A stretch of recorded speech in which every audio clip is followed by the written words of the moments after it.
Oi gente, eu sou Igor Patrick e está começando mais um Pagode Chinês, o seu podcast semanal com tudo o que acontece de mais importante, curioso e extraordinário na China. Comigo hoje estão a Maria Rosa Azevedo. Fala Igor, oi Caleb, oi gente. E o Caleb Guerra. Olá meus queridos, e aí Igor? E aí Maria Rosa, tudo bem? Bom, a Maria Rosa recebeu aí um bilhetinho de agradecimento, né Maria Rosa? Ao longo dessa semana por e-mail, conta aí um pouquinho. Ai, foi pra todo mundo, gente. Tá falando do Walter? Sim. Ai, gente, muito bom deixar as pessoas felizes, é por isso que a gente faz esse podcast, é só pra trazer felicidade pra esse mundo. Mais algum abraço essa semana, Maria Rosa, pra Caravana do Pagode, ou eu já posso passar pros recados? Recado. Hoje eu tô com pouco amor pra dar. Se você tiver prometido pra alguém, depois o povo vai te cobrar. Bom, eu vou dar 2 recados então. Primeiro deles, um abraço pro pessoal da Startse, pro Felipe Leal e pro Win, que me convidaram para poder participar da live da Hora da China nessa semana, né? Foi na terça-feira. Foi muito bacana para poder participar, comemorando aí o Ano Novo Chinês, falando um pouco sobre as nossas expectativas para esse ano na China. Então, um abração pro pessoal lá. A gente espera ver vocês aqui também no Pagode muito em breve, viu? E o segundo recado dessa semana é para poder avisar de um evento sensacional, inclusive eu estou ajudando a organizar, que vai acontecer lá na Observa China com a Cláudia Trevisan. Para quem não conhece, a Cláudia Trevisan foi correspondente na China durante muitos anos. Ela tem 2 livros sensacionais sobre China, que é Os Chineses e China... Deixa eu dar uma olhada aqui. China, o Renascimento do Império. São 2 livros muito bons que falam um pouco sobre essa China contemporânea, e a Cláudia vai falar sobre as perspectivas na mudança do relacionamento bilateral entre China e Estados Unidos. Fui eu que convidei, eu sou super fã da Cláudia, então eu tô super feliz que ela topou. Se você quiser participar, é muito simples, é só entrar no site do Observa, www.observachina.com, fazer sua inscrição, é muito rápido, coloca seu nome e seu e-mail, que daí tu vai receber o e-mail com o link da sala do Zoom. Vai ser no sábado, né, esse sábado, das 10 horas da manhã até o meio-dia. Igor, parabéns aí, e vai ser imperdível, e gente, quem nunca viu nenhuma live do Observa, eu recomendo demais. Lembrando que elas não ficam gravadas, então não tem como você assistir depois. Realmente é algo que vale muito, muito, muito a pena. Acordar um pouquinho mais cedo no sábado, começa às 10 horinhas da manhã. Só que vocês vão ver como depois daquele sentimento de que bom que eu tava aqui, porque são as discussões que realmente só acontecem dentro do ecossistema Observa China. Então, demais, Igor. E eu acho legal porque quase todo mundo que vai, né, tipo, já tem ali um conhecimentozinho de China, já tem um interesse sobre China, então tem um debate muito qualificado, né? E ao contrário dessas lives, assim, eu diria um pouco chatas, que você só digita ali a sua pergunta, na Observa ninguém aguenta mais, pode falar, ninguém aguenta mais live. Essa é a grande verdade. Na Observa você pode abrir definitivamente seu microfone, sua câmera e conversar diretamente com o convidado, então isso acaba aproximando mais as pessoas. A gente não grava porque a gente segue a regra da Chatham House, né? Tipo, a gente não grava nem transmite, que é para deixar todo mundo ali mais à vontade, já que a gente recebe gente que está em cargos institucionais no governo ou em empresas e precisariam de autorização se fosse para falar algo que seria depois arquivado, mas vale muito a pena, eu sou suspeito para falar, e eu acho que esse evento em específico, a Cláudia é uma pessoa que veio no nosso primeiro evento na Observa, que foi sobre exportação de açaí, bem aleatório, e eu lembro que eu vi o nome dela assim na lista de participantes e eu fiquei tipo, sabe, super fanzoca, então tô muito feliz que ela vai vir. E falando sobre Cláudia, fica até o final do episódio, porque a gente tem uma surpresa pra vocês aí, tá? Vamos começar o primeiro bloco então, roda a vinheta.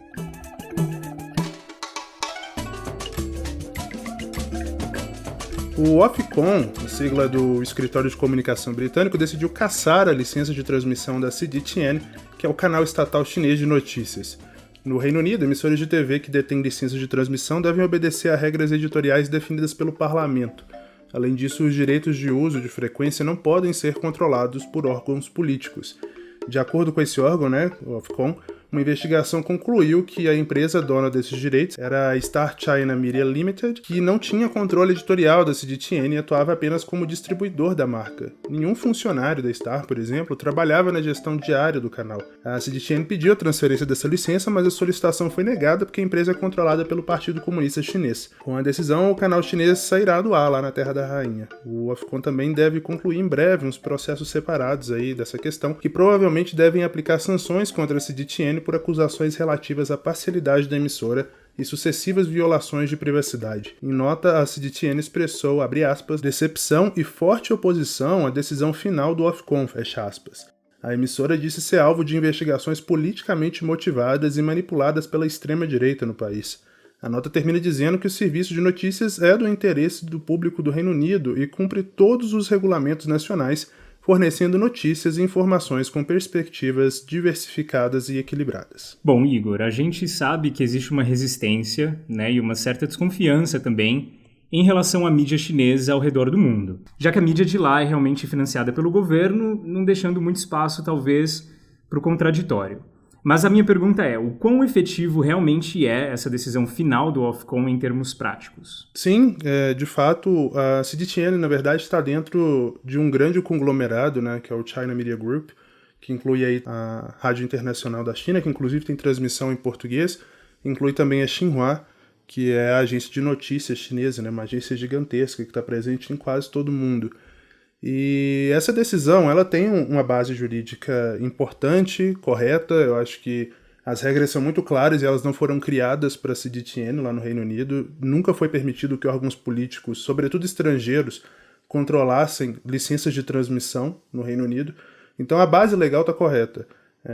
Era mais que previsível que isso fosse acontecer. Inclusive o Ofcom disse nessa nota que deu múltiplas oportunidades para a CGTN se adequar às regras do país e efetivamente passar o controle editorial do canal para a Star China Media Limited. Só que eles não cumpriram isso por motivos óbvios, né? O canal, de fato, funciona como uma máquina de propaganda do Partido Comunista Chinês. Agora, a questão que fica, e eu li bastante sobre essa questão na mídia estrangeira, sobretudo na mídia britânica ao longo dessa semana, é quão efetivo é isso? Vai mudar a forma como a mídia chinesa trabalha?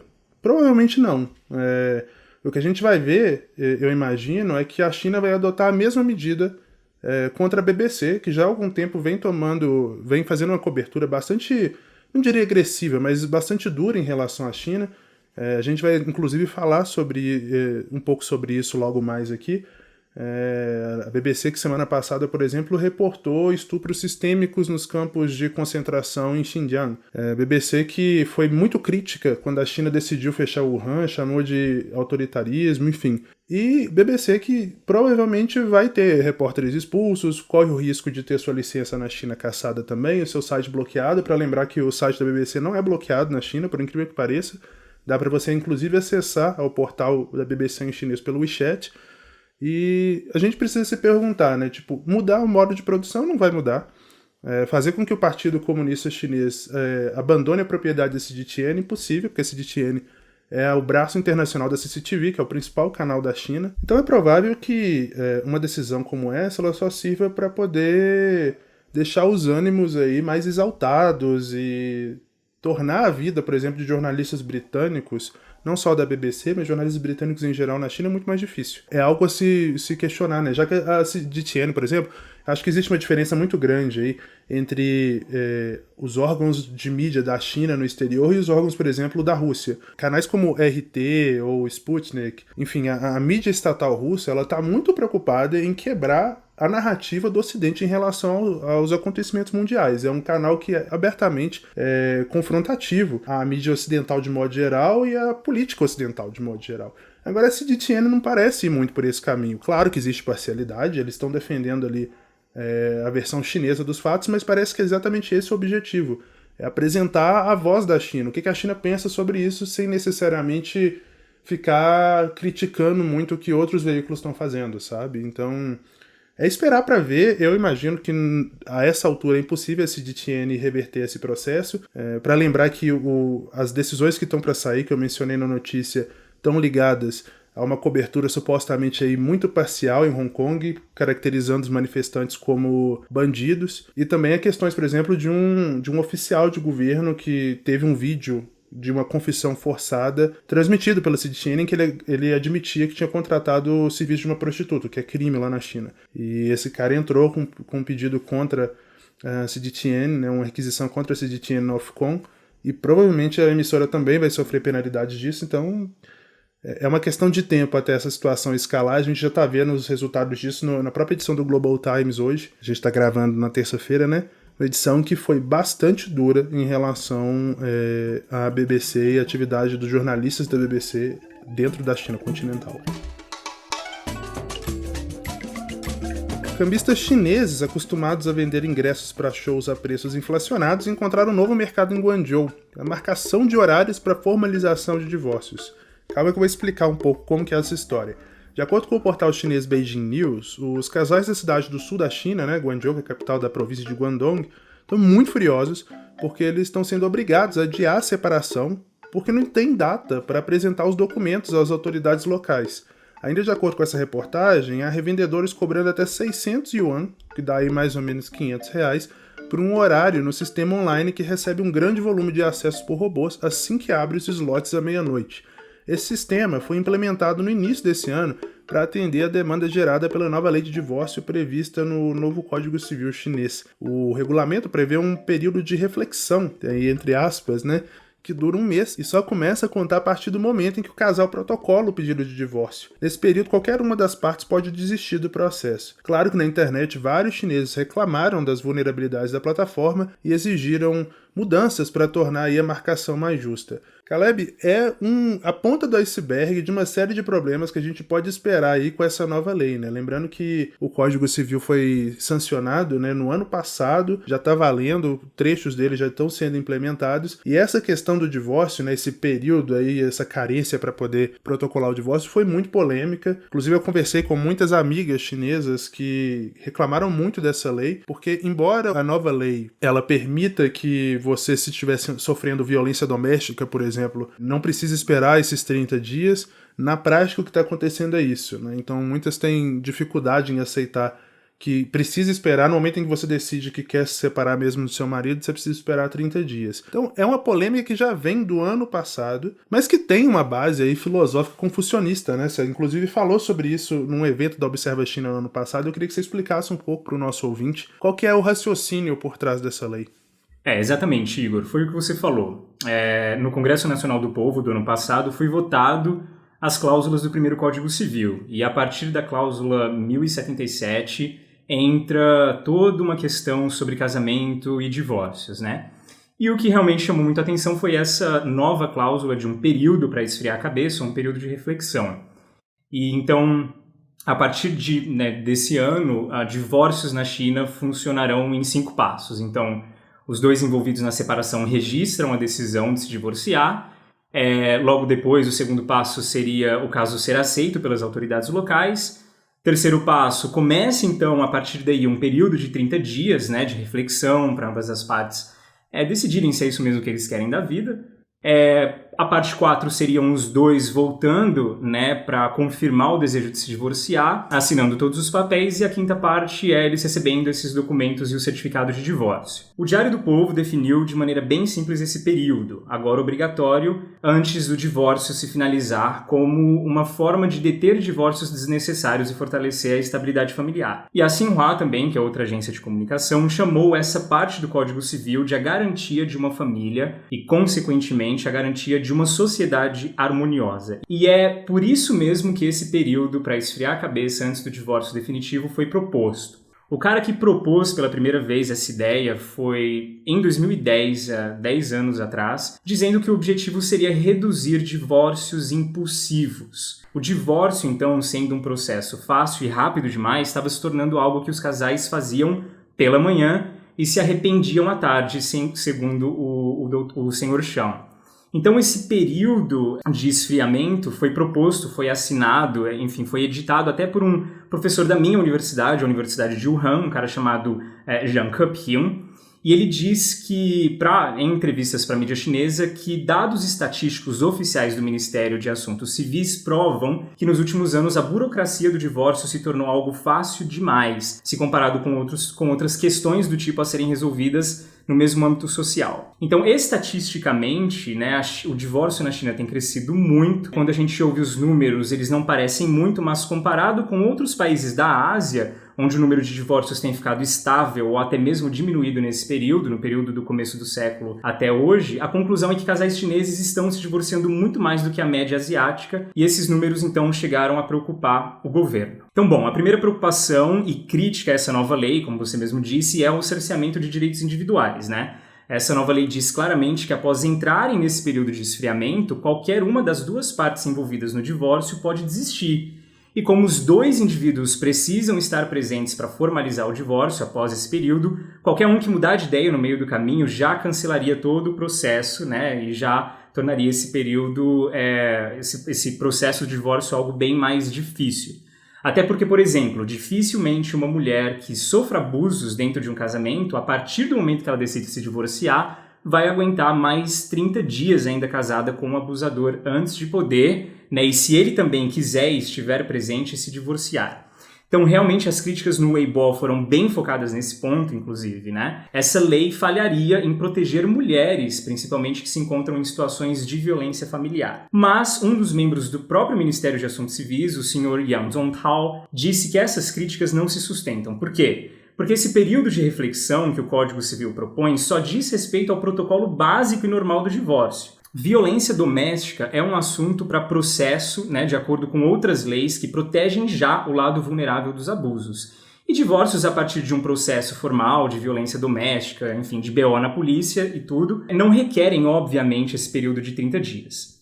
Agora, para a gente entender melhor ainda essa questão toda, a gente tem que saber que, tradicionalmente, casamento é algo muito sério na China. Então, numa sociedade confucionista, quando um casamento é formado, a família dos dois envolvidos se transformam em uma família só. A gente costuma falar que na China você sempre casa com uma família, com um contexto familiar, né, e não com uma pessoa. Inclusive, é muito comum que ambos os noivos chamem os pais um do outro de mãe e de pai. Então, o destino traçado entre duas famílias, segundo os confucionistas, decidiria qual seria o par perfeito para o indivíduo. Por muito tempo, né, também, hoje bem menos, mas ainda existe, casamentos foram sempre decididos até levando em consideração superstições populares de leitura de sorte, por exemplo. Eu tenho um amigo da Mongólia Interior, por exemplo, que desistiu de um casamento, desistiu de uma namorada depois que uma leitura de sorte foi feita por um mestre, enfim, taoísta, dizendo que a namorada dele não combinava muito com a mãe dele. E isso acontece mais, obviamente, em vilas, né, claro, mas é reflexo dessa crença milenar chinesa que casamento é algo que vai muito mais além dos sentimentos individuais. Ele envolve devoção familiar e envolve também responsabilidade social. O confucionismo antigo diz que de todas as relações sociais, o casamento é a pedra angular. Isso quer dizer que a partir de um casamento bem-sucedido e saudável, filhos são melhores filhos e são mais devotos aos pais. Ministros de governo, né, e governadores são mais responsáveis e mais devotos ao imperador. Amigos são mais confiáveis e a vida social segue uma norma mais estável, né? Já que o casamento envolve muito mais do que somente duas pessoas, ele seria a maior escola de responsabilidade e integração social responsável pela maturidade emocional e psicológica dos indivíduos de uma sociedade. O clássico dos ritos foca muito nesse assunto, né? E o próprio Mencius, que é provavelmente o segundo maior confucionista antigo, deixa claro que casamento vai muito além dos sentimentos de duas pessoas. Ele é, abre aspas, o destino dos pais dessas duas pessoas. Então, na minha opinião, essa nova lei faz parte do movimento recente que a gente vê no governo chinês de tentar resgatar um pouco princípios éticos e sociais confucionistas, sabe? E aplicá-los dentro da sociedade urbanizada e desenvolvida chinesa. Através dessa nova lei, a mensagem passada é que jovens casais não estão levando em consideração as suas famílias e nem o bem-estar social quando decidem se casar precipitadamente e quando decidem, eventualmente, né, se divorciar também precipitadamente. A ordem social que começa a ser entendida e aplicada na vida diária a partir do casamento precisa ser restaurada nessa nova geração, e essa lei é só mais uma das formas que o governo encontrou de fazer esse assunto ser pensado e debatido socialmente. Claro que, como tudo na China, vira fenômeno social rápido demais, né, pela quantidade de pessoas. Houve sim um grande congestionamento no sistema, principalmente de Guangzhou, e muitos casais não estavam nem conseguindo marcar essas datas de retorno pós-período de reflexão. E aí os cambistas chineses já acharam formas de ganhar dinheiro em cima disso, né? Tem gente realmente oferecendo serviço de consultoria e agendamento de datas de divórcio, é uma loucura. E o que é realmente inevitável também, né? Eles oferecem, por exemplo, ficar até na fila no seu lugar, conseguir antecipar a sua data, né? Caso haja desistências de pessoas que estão na sua frente, entre outros serviços aí para melhor atender os casais que estão se separando. É claro que a gente sabe que vai levar um tempo para que a sociedade se acostume com a nova lei, né? E que os novos procedimentos, até para que as autoridades também tomem medidas para barrar esses cambistas, né? Para que essas medidas aconteçam. Mas eu acho que a China, como tudo, assim, como todas as decisões que eles tomam, vai ser uma coisa que vai ser implementada muito rápido, né? Já começou. E a partir daqui é só a sociedade se acostumar com essa nova regrinha para casais que querem divorciar. O Clubhouse, que é um aplicativo americano que as pessoas interagem por áudio, foi banido na China após uma semana de sucesso e relativa liberdade de expressão entre os chineses. Nos últimos dias, várias salas de bate-papo em chinês foram criadas na rede e participantes chineses vinham debatendo tópicos bem polêmicos, até como a repressão em Xinjiang, a democracia em Hong Kong, censura, direitos LGBT e até a questão de Taiwan. Só para dar uma noção da popularidade, os convites para entrar no Clubhouse estavam sendo vendidos no Taobao, que é o... Eu gosto dessa comparação, mas está bem longe uma coisa da outra. É como se fosse o Mercado Livre chinês, só que com esteroides. Esses convites estavam sendo vendidos por lá por até R$400. A alegria, porém, durou pouco, né? Usuários da China continental relataram na última segunda, dia 8, que ao tentar entrar no aplicativo, uma mensagem de erro em vermelho era exibida informando que, abre aspas, não é possível estabelecer uma conexão segura com o servidor, fecha aspas. A censura neste caso é ainda pior, né? Porque, ao contrário de redes sociais como Facebook e Twitter, ou mesmo serviços do Google, o Clubhouse não vai ser acessível mesmo usando o VPN, porque a rede exige a confirmação do número de telefone através de um código enviado por SMS. Com esse bloqueio, claro, as operadoras chinesas ficaram proibidas de entregar essa mensagem. O jornal Global Times, que a gente sempre menciona aqui, né, um jornal bastante nacionalista, para poder dizer o mínimo, ele comentou essa decisão, né, da censura quase que imediatamente e justificou aí o bloqueio dizendo que o aplicativo tinha se tornado, abre aspas, paraíso de liberdade de expressão, fecha aspas, e uma plataforma usada para propaganda anti-China.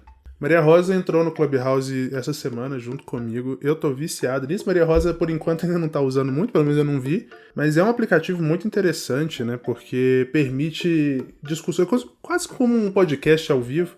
Permite discussões ali com gente de todo tipo, gente muito diferente. E as discussões também não ficam gravadas.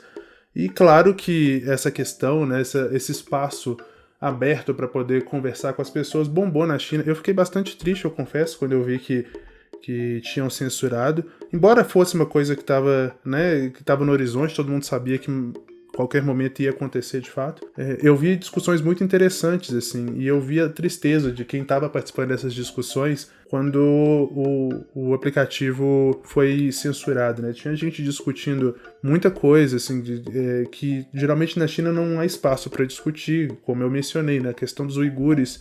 Teve um momento que, inclusive, um rapaz de Hong Kong até tweetou sobre isso hoje, que foi um tanto triste, um tanto bonito, porque foi um discurso de uma mulher uigur que está vivendo como refugiada no exterior, e ela fez um discurso em torno da esperança de que a China fosse tornar um lugar mais aberto e diverso, e ele relata nesse tweet dele que a sala inteira devia ter mais ou menos umas 400, 500 pessoas na sala, ficou todo mundo em silêncio durante 1 ou 2 minutos, depois todo mundo aplaudiu ela, e aí tinha gente da China continental, gente de Taiwan, gente de Hong Kong, gente de Macau. Então, eu acho que o Clubhouse, ao longo dessa semana aí que ele bombou na China, ele foi um lampejo do que seria a internet livre na China, né? E é muito triste a gente perceber a quantidade de gente que tem muito a se falar, sabe? Tem muito a falar sobre o próprio país, tem muito a opinar sobre o que está acontecendo.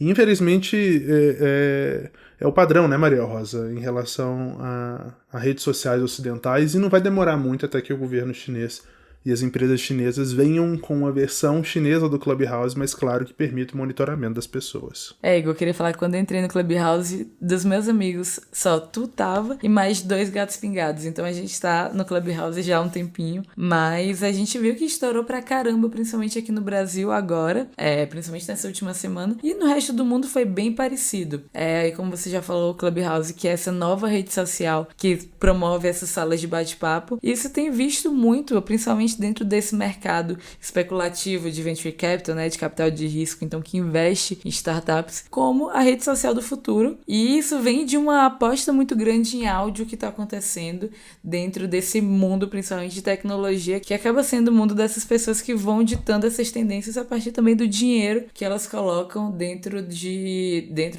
dessas empresas. E falando nisso, até vale comentar que quando o Clubhouse estava com 1,5 milhão de usuários, ele já estava valendo 100 milhões de dólares. E agora ele já vai rolar uma nova rodada de investimento. E é bem provável que eles cheguem a valer 1 bilhão de dólares. Ou seja, eles vão ser a rede social mais rápida a virar um unicórnio. Tô falando isso só para dar uma dimensão de como tá grande esse hype, esse frenesi em cima do Clubhouse. Isso principalmente depois que o Elon Musk, CEO aí da Tesla, que tá sempre na mídia, ele iniciou uma sala de bate-papo com o CEO do Robinhood. E semana passada, quem acompanha essas notícias de mercado financeiro deve ter visto a questão do GameStop, que movimentou todas as discussões sobre o mercado financeiro e que eles estavam falando disso nessa sala. E isso gerou uma super visibilidade pro Clubhouse. Isso fez com que todo mundo quisesse entrar. Essa é mais ou menos a origem disso. E na China não foi diferente do resto do mundo. As pessoas lá também ficaram sabendo do Clubhouse e gerou justamente o que você está falando nessa notícia. O governo não demorou a censurar e a fechar o Clubhouse para pessoas que moram na China. E é isso, o governo censurou o Clubhouse depois desse gostinho para os cidadãos chineses de sentir o que é ter uma liberdade maior de expressão dentro da China, né? Não surpreendeu ninguém, então a gente sabe que o governo chinês ele usa diversos métodos de controle para realmente conseguir ditar quais vão ser as conversas que vão acontecer, principalmente quando a gente fala de universo digital. Então a gente tem um histórico já do governo chinês proibindo diversas redes sociais. Então o Google ele não existe na China, existe um similar que é o Baidu. O Facebook não existe, as pessoas geralmente assimilam muito o WeChat ao papel que o Facebook tem pra gente. A gente fala muito aqui do pagode, do Weibo, como se fosse um Twitter chinês. E lembrando que todas essas redes sociais, esses similares chineses, eles têm uma forte moderação do governo. O governo tenta entender exatamente o que está acontecendo e ditar qual é a conversa. E muitas vezes, inclusive, as pessoas na China conseguem driblar isso, né? Usando principalmente palavras homônimas ao que eles querem falar. Eles usam, então, palavras que têm uma sonoridade igual para falar de um assunto sem que o governo perceba que eles estão falando daquele assunto. Foi um jeito que os cidadãos chineses encontraram de driblar um pouco essa censura. Só que agora, falando mais de Clubhouse, é uma questão que está sendo discutida no mundo inteiro, na verdade, inclusive nos Estados Unidos, que falta realmente entender como que vai se poder moderar conversas e discussões dentro de uma rede social que está tratada puramente num áudio que ele acontece de forma instantânea, né, ao vivo. No Clubhouse como um todo, essa discussão ela acontece, até porque a gente sabe como a internet é terra de ninguém e como isso favorece que diversas discussões que vão para âmbitos extremamente complicados, moralmente, eticamente, e prevenir que esses grupos abordem pautas extremamente radicais, que é algo que tem sido extremamente discutido quando se fala de redes sociais, né? Só que agora, voltando a falar de China, a Xiao Tian, que ela é fundadora da China Digital Times, ela falou uma frase muito legal, que, entre aspas, o Clubhouse ele é exatamente o que os censores chineses não querem ver numa comunicação online, que é justamente essa coisa massiva e sem controle de pessoas conversando abertamente. Isso gerou essa grande oportunidade que mostra muito esse gargalo que existe na China, que são chineses conseguindo falar com os outros e conseguir realmente entender esses diferentes pontos de vista, né? Isso fecha aspas. Mas ficou muito marcado por uma situação que houve uma sala. As salas elas têm limite de 5 mil pessoas. Então houve uma sala que tinha desde pessoas da China continental, pessoas de Taiwan, pessoas de Hong Kong.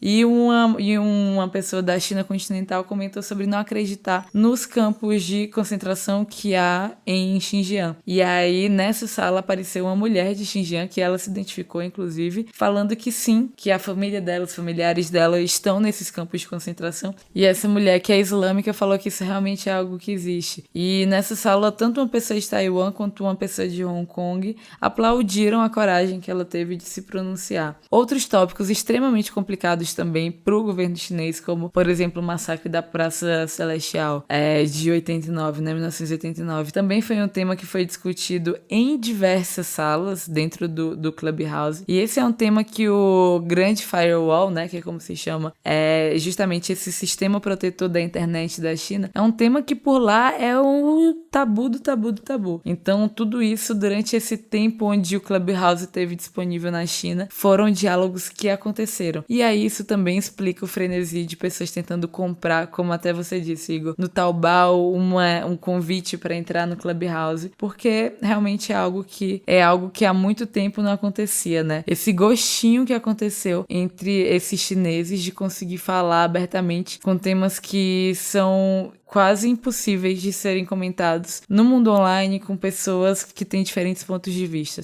Então, esses titãs das redes sociais chinesas, a Weibo, Baidu, WeChat, já perceberam que é muito complicado brigar com o Estado em relação a isso. Então, é bem provável que com o Clubhouse aconteça a mesma coisa. Provavelmente esse é um assunto que vai ficar do jeito que está agora, com o Clubhouse bloqueado. Algumas pessoas conseguem entrar via VPN, que é uma rede privada, né? Então você codifica os seus dados de localização que ficam no endereço de IP. Mas como eu falei, bem provável que a situação continue do jeito que tá. Mas isso planta essa sementinha de dúvida de como seria realmente esse estado onde existe uma liberdade de discussão na China, né? Bom, vamos encerrar então o bloco de notícias. É hora do Gaokao, o momento da gente falar de cultura e história da China.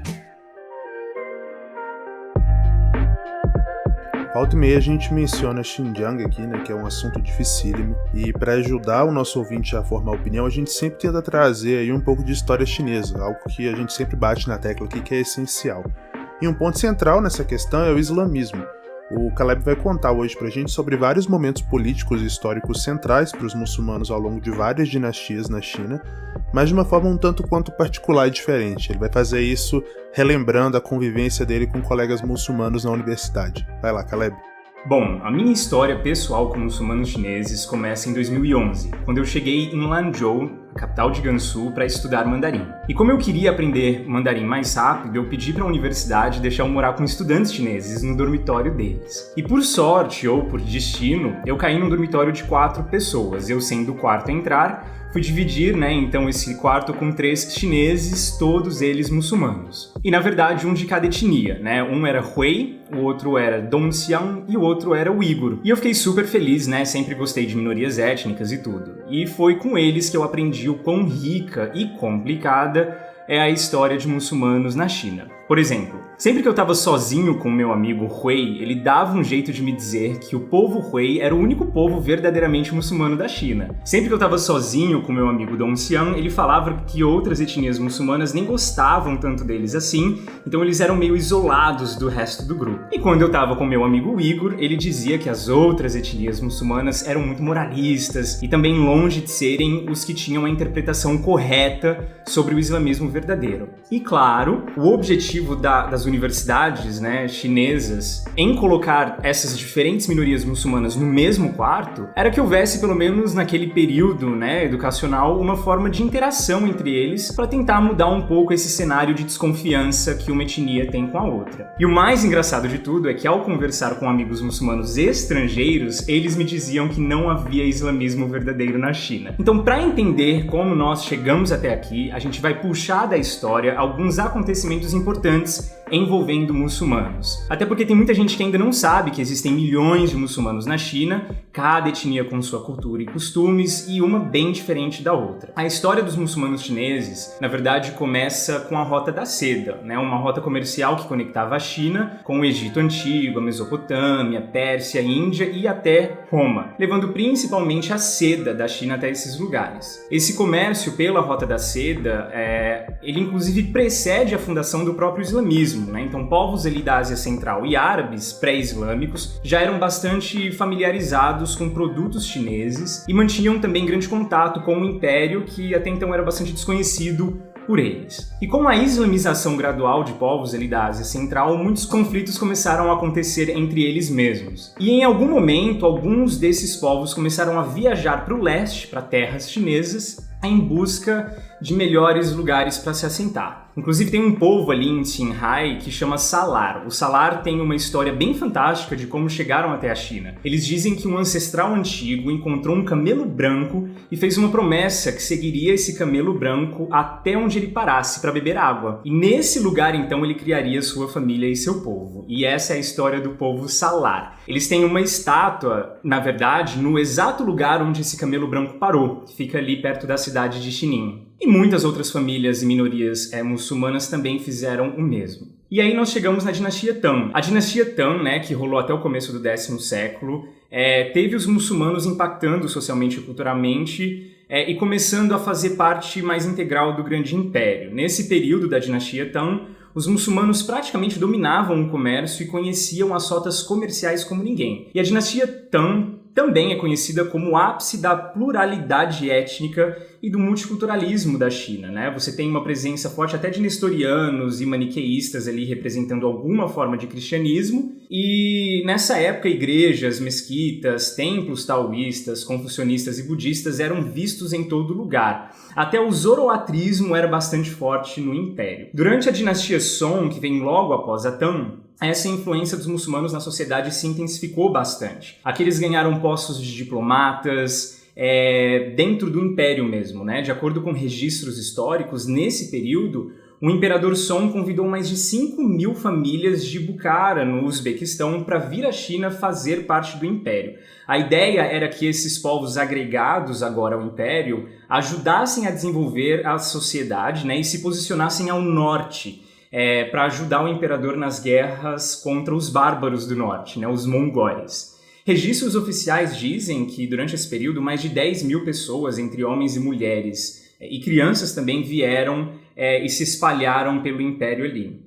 E com tantos benefícios e tratados, fica difícil imaginar como isso poderia dar errado. Até que um dos comerciantes muçulmanos mais poderosos e ricos do império, um cara chamado Hu Shougang, decidiu trair o imperador. Isso mesmo, ele decidiu se juntar aos mongóis e atacar o império. Ele tinha passado 30 anos em solo chinês, acumulando riquezas, e por uma desavença com o imperador, ele muda de lado e ajuda os mongóis a tomarem o império. Nessa investida, a família do imperador foi massacrada e é considerada, na verdade, a primeira traição oficial de um grande e influente líder muçulmano ao imperador. Quando os mongóis, então, tomam o poder do império, e a gente entra na era Yuan, ele foi altamente favorecido, né, pelo que ele tinha feito. Os mongóis, então, intensificam esse contato oficial com os muçulmanos, colocando eles em postos oficiais de administração. Então, eles demitem os confucionistas, os burocratas confucionistas, e dá esses lugares de poder aos líderes islâmicos. E nesse período, ficou muito mais convidativo para outros povos e outras famílias muçulmanas virem se assentar em solo chinês. Nesse período, por exemplo, os uigures eram budistas ainda e tinham postos oficiais como coletadores de impostos, né? Há controvérsias sobre o assunto, mas talvez o fato do Império Mongol ter uma certa primazia por estrangeiros, né, e consequentemente muçulmanos, isso ajudou na islamização dos uigures. E foi aí também que surgiu o povo Hui, né, um povo muçulmano, mas que desde o começo assimilou muito bem o chinês como língua e se tornaram, inclusive hoje, o maior grupo muçulmano que fala chinês como língua materna. E a história vai até que os Hui começam uma rebelião no sul, até porque culturalmente eles se viam mais conectados com os chineses mesmo, né? E com a ajuda de persas e Han, que é a maioria étnica na China, eles travaram um conflito armado e sangrento contra o Império Mongol. E aí o imperador mongol se arrepende um pouco de todo o poder e autoridade que deu aos muçulmanos e começa devagar e progressivamente a reverter essa situação. Aqui o imperador mongol decide resgatar o confucionismo na China.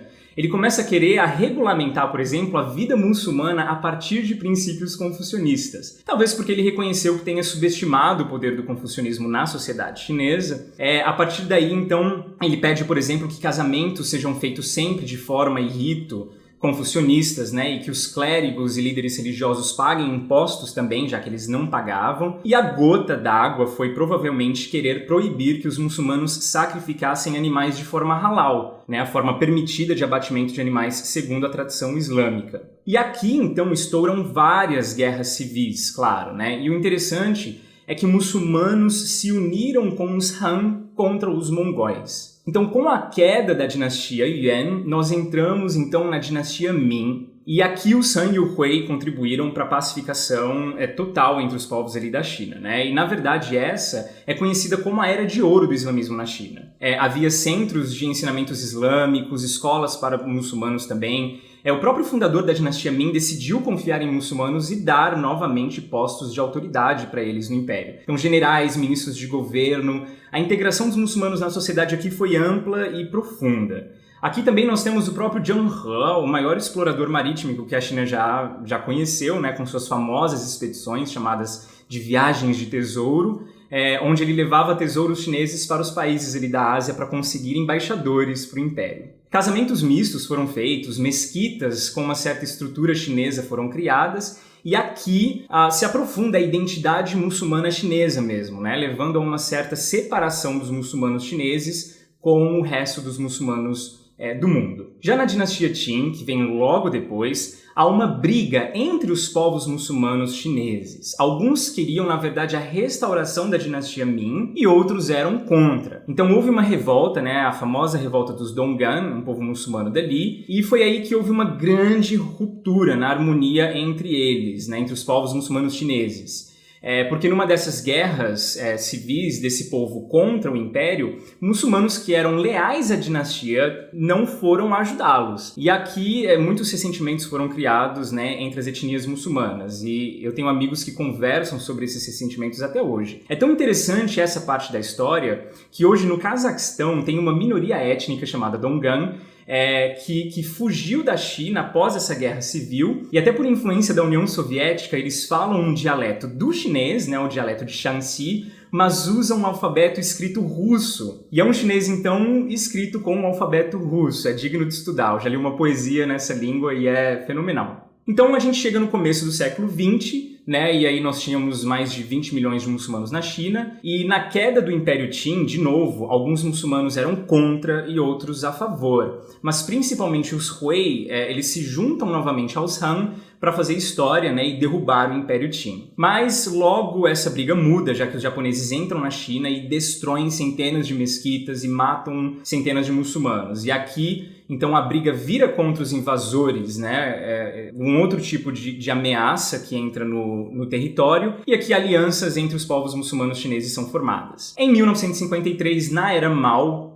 a Associação Islâmica da China foi fundada, na tentativa de decidir um cânon oficial, por exemplo, e também na tentativa do novo governo, entender os muçulmanos chineses. A associação, logo no começo, decidiu sobre questões muito práticas, né, como cemitérios diferentes, líderes autônomos diferentes, feriados diferentes e até sobre o direito de ir a Meca, né, fazer a peregrinação que é sagrada para os muçulmanos. Após a Revolução Cultural, políticas foram relaxadas com respeito aos muçulmanos também. Em 2007, por exemplo, no ano do porco, a CCTV tirou imagens de porcos da TV em províncias e regiões majoritariamente muçulmanas, justamente para não ofendê-los, já que o porco é um animal haram, ou imundo para eles, né, para os muçulmanos. Os Hui têm seminários particulares permitidos pelo governo e escolas também.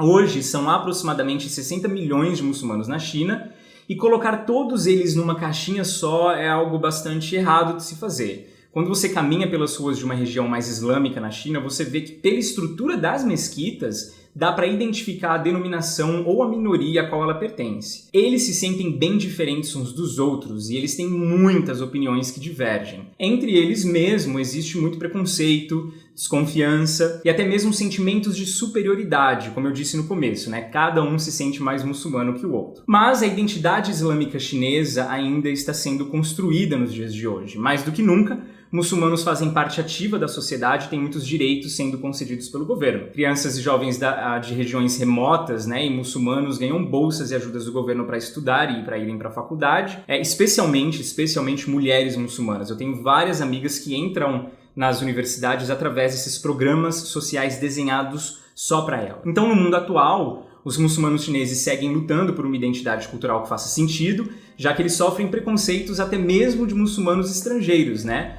Alguns apoiam mais a vida urbana e a integração social, outros menos, preferem ficar em vilas mais distantes, trabalhando ruralmente. Mas todos estão no mesmo território há centenas de anos, aprendendo a lidar com as diferenças que eles têm entre eles e com as diferenças existentes com a maioria étnica chinesa também. Muçulmanos chineses carregam a história de impérios e guerras nas costas, e é imprescindível que a gente escute a cada um deles para formar melhores opiniões sobre a vida deles, né, a vida islâmica naquela parte do mundo. Valeu, Caleb. Tá muito denso esse programa hoje, né? Vamos rir um pouco no cilada?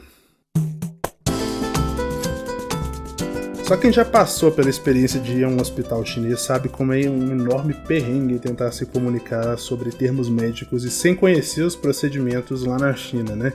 Todas as vezes que eu arrisquei sozinho, eu me ferrei. O Eros Martínez também, e nessa história de hoje ele vai contar sobre como uma endoscopia acabou se transformando numa experiência horrível. Vamos ouvir.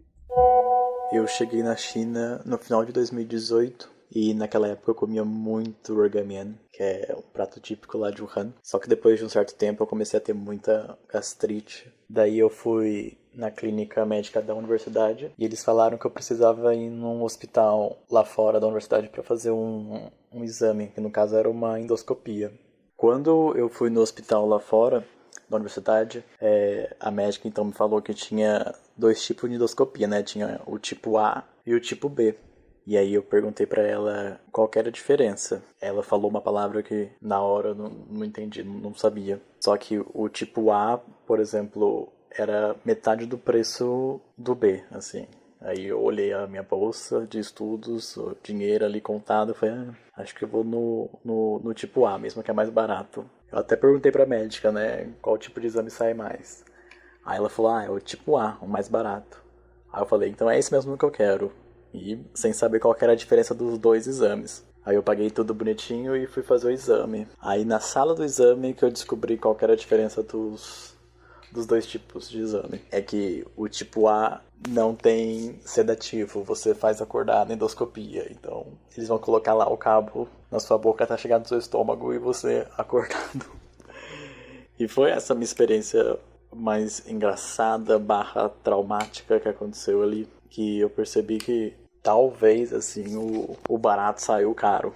Mas o exame lá na China fica pronto rápido, esse é o lado bom. E depois disso eu nunca mais comi Rogamian, assim, pouquíssimas vezes que eu fiquei traumatizado, eu acho. Mas é sempre uma história boa. E os meus amigos sempre dão risada pensando nisso. Bom, eu vou começar comentando isso aqui, falando sobre A gente chorou aqui.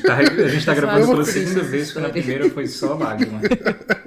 Eu só achei ela muito triste, cara. Bom, eu vou começar falando da incrível coincidência, porque o Eros voltou com o Caleb de Wuhan, né? O pessoal que tava lá e veio repatriado pelo governo. E conversando na reunião de pauta... Eita, caravana de Wuhan aí, ó, pesadona. A gente descobriu que ele fez intercâmbio com a Maria Rosa, né, Maria Rosa? Não comigo. Ele fez intercâmbio... A gente era do mesmo grupo de pessoas que fizeram intercâmbio no mesmo ano. E era uma época que a gente se comunicava... Todo mundo se falava muito através de um grupo do Facebook. Então, a gente já trocou muita figurinha dentro desse grupo. É meu web friend. Massa demais. Caleb, o que é esse prato, hein, que ele explicou? É feito de quê? Rogamian é um prato muito típico de Wuhan, né? Ele é macarrão com molho de sésamo, molho de gergelim, um molho bem... É um caldo bem grosso até, assim, sabe? Marrom é uma delícia, mas obviamente eu não... amo muito. Eu devo ter engordado 4,5 kg só disso quando eu morei um ano. Sim, é uma delícia, mas é muito calórico. Nossa, e muito. E eu acho que pra não comer todo dia, mas eu Vale adoro também.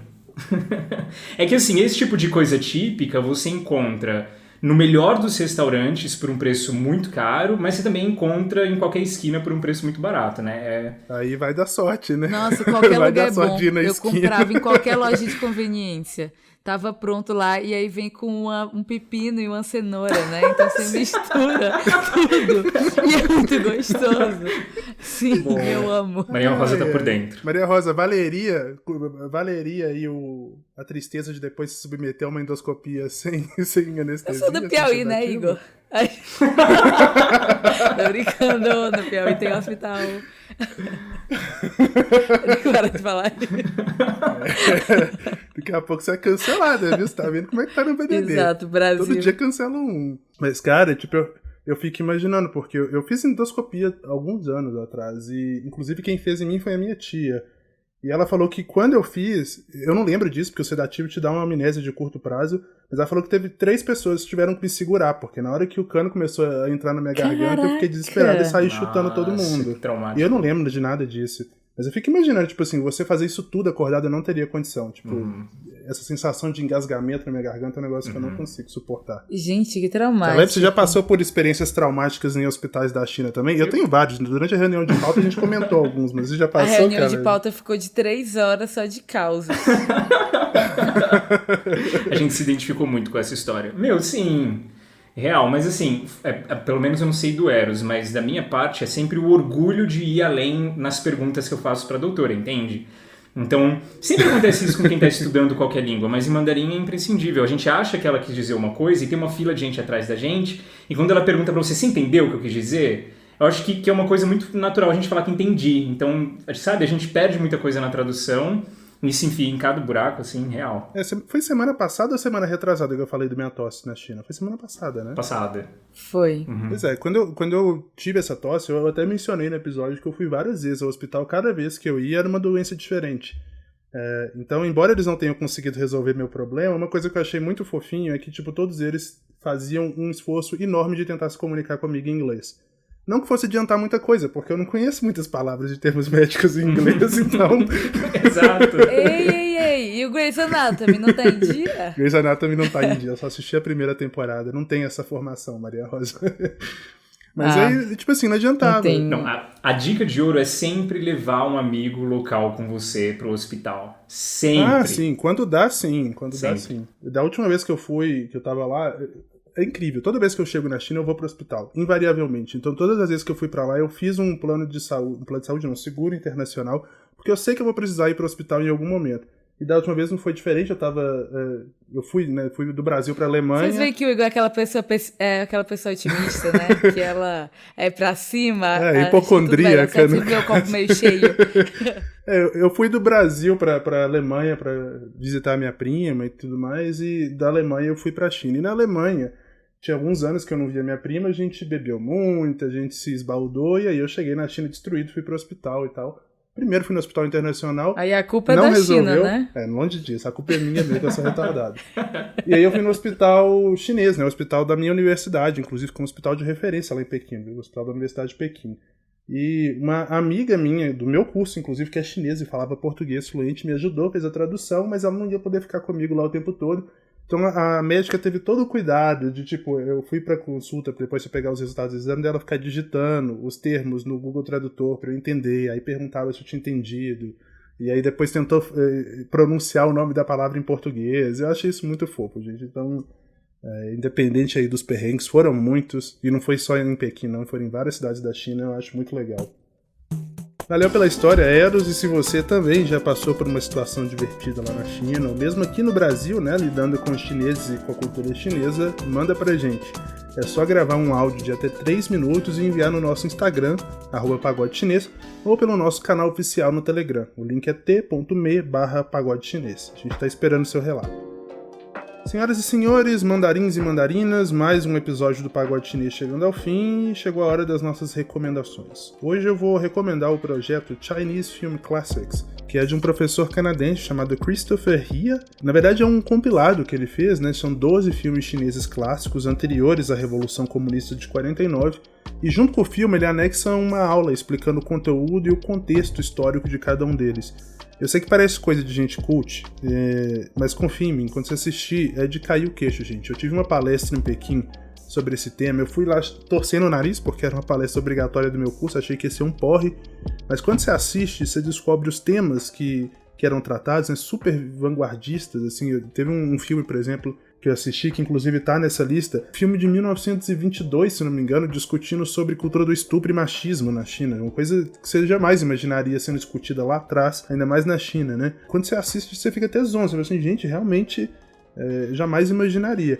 O link é bastante grande, então eu vou pedir o nosso produtor, o Leopoldo, para colocar na descrição do episódio. Daí dá para poder clicar lá, assistir com calma e depois ver todas as aulas. Maria Rosa, o que você vai recomendar essa semana? Boa, Igor. Eu vou de podcast, porque eu ainda não comecei a desbravar o Clubhouse, mas sobre a podosfera eu entendo. Então, o podcast que eu vou indicar hoje é o The China Influencer Marketing Podcast. Foi um podcast que eu encontrei para fazer o pagode sobre e-commerce e eu fiquei meio viciada nesse podcast, na real. Ele traz vários aspectos sobre tudo que tá acontecendo em relação a consumo na China e também até de falar de trade, falar de relações comerciais que estão acontecendo entre China e outros países também, e traz vários insights pra gente entender um pouco do ponto de vista doméstico o que tá acontecendo na China, né?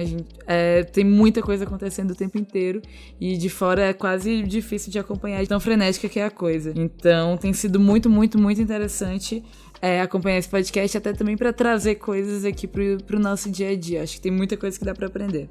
Maria Rosa desaprendeu a ler, eu quero muito ver a sua retrospectiva do Spotify no final de 2021, Maria Rosa. Só vai ter podcast. Eu não ouço mais nem música, Igor. Eu era a pessoa que eu conhecia que mais ouvia música no mundo. E agora nem música eu ouço mais. de Marisa Monte. Nem música eu ouço mais, é impressionante. Marisa Monte vai perder o topo das suas paradas pros podcasts de South China Morning Post, provavelmente. Isso nunca. Caleb, o que você vai indicar pra gente essa semana? Bom, na onda de falar sobre sociedade confucionista e, enfim, padrões éticos confucionistas, pensamento confucionista, eu vou indicar um livro de um sinólogo estrangeiro, né, não chinês, chamado Confúcio, o secular como o sagrado. Ele só tem em inglês, não tem em português, é de um cara que chama Herbert Fingaret, com 2 T's, e ele explica muito bem como funciona o sistema de pensamentos confucionistas, né? Confúcio, um cara que divorciou, aliás, mas tem um padrão de moralidade bastante alto, inclusive. E nesse livro, da perspectiva mais ocidental, com termos mais ocidentais, ele faz até o trabalho de traduzir algumas coisas, alguns assuntos, algumas palavras muito pertinentes no confucionismo. Pra gente que é ocidental, eu tô achando esse livro maravilhoso, assim, até pra entender um pouco mais como debater Confúcio aqui no Ocidente. Então, quem quiser ler, Confucius, The Secular as Você disse Sacred. que o Confúcio se divorciou ao longo da vida, é isso? Fofoca! Pois é, Olha a se divorciou. hipocrisia! Seria Confúcio palestrinha da China? Era permitido, né? Era permitido divorciar na China tradicional. Tinha, assim, leis até pra isso. Tinha razões que eram reais, razões que não se sustentavam. A partir de agora eu vou chamar o Confúcio de palestrinha. Pera, Bom, deixa eu escrever uma carta aqui. Obrigado, Caleb, pela recomendação. Depois eu vou dar uma olhada pra saber como é que é essa história. Antes de ir embora, a gente tem uma surpresa pra todo mundo que tá ouvindo a gente. Nessa sexta-feira, dia 12, se comemora o Ano Novo Chinês, que é o ano do boi de metal, né? Como eu falei no episódio passado, e o Pagode resolveu usar essa data aí como desculpa pra fazer um sorteio novo. Lá na nossa página no Instagram, a partir de amanhã, você vai encontrar a foto oficial da promoção, que vai dar 2 livros. O primeiro, eu já tinha mencionado no início do programa, que é o China, o Renascimento do Império, da Cláudio Trevisan, e o segundo é o Manual da Traição, que é um dos melhores livros do sinólogo Jonathan Spence. O Lucas já mencionou, eu acho, enquanto ele estava no Pagode, eu acho que ele mencionou esse livro. Então vale muito a pena. Eu não vou me alongar aqui, porque as regras vão estar todas lá, eu recomendo que vocês entrem. O resultado sai no dia 25, então só passa lá para conferir as regras, @pagode chinês. Sorteio! É só pra quem tá de fora do pagode. A equipe não pode participar não, Maria Rosa. O nosso podcast é uma produção da Risca Fac, em associação com a Observa China. A direção é do Leopoldo Cavalcante e a edição do Guilherme Carrara. Trilha sonora original do Ruda Lages, artes do Lyndon Johnson, identidade visual da Paula Siebra, gestão de redes sociais do João Marcelo Viana e do time da F451. Se você quiser entrar em contato com a gente, nosso endereço de e-mail é o contato@pagodechinês.com.br. Também dá para mandar sua mensagem no nosso Instagram, no @pagodechinês, ou pelo perfil do Telegram, que eu já mencionei, t.me/pagodechinês. O nosso provérbio dessa semana é esse: todas as flores do futuro estão contidas nas sementes de hoje. clima de propaganda de fim de ano da Globo, né? Até semana que vem, pessoal. Feliz Ano Novo Chinês para quem comemora. Tchau.